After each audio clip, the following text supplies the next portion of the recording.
ចាពុកម៉ែបងប្អូនកំពុងតែស្វែងរកជាមួយនឹងខោអាវសម្រាប់ទៅសមាធិឬក៏ធ្វើពិធីបុណ្យផ្សេងចាពុកម៉ែបងប្អូន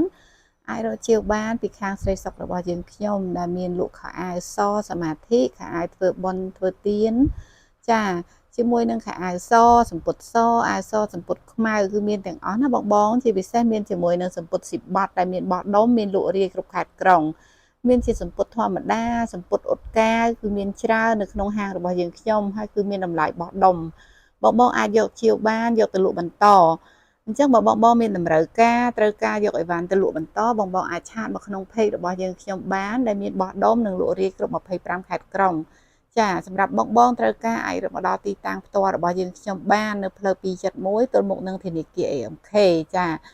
បងនៅបណ្ដាខេត្តបងតម្រូវបងវេលុយមកមុនខាងយើងខ្ញុំនឹងដាក់អីវ៉ាន់ជូនប៉ុន្តែបងនៅភ្នំពេញខាងអ្នកដឹកទៅចាំបងផ្ញើឲ្យលុយតាមអ្នកដឹកចាអញ្ចឹងជាមួយនឹងខោអាវរបស់យើងខ្ញុំគឺមានច្រើនមានជាមួយនឹងមុងសមាធិមានដូចជាខោអាវផ្សេងសារុងក្រមាផងដែរដែលយើងអត់បានតាំងអស់ហ៎បងអញ្ចឹងបើបងមានតម្រូវការអាវ៉ាន់ផ្សេងអាវ៉ាន់មួយណានោះដូចជាខោអាវសឈុតប្រពៃណីចាអាវសប៉ាក់អាវប្រេនអាវសម្ពុតបត់ចាគឺមានច្រើនពីខាងយើងខ្ញុំ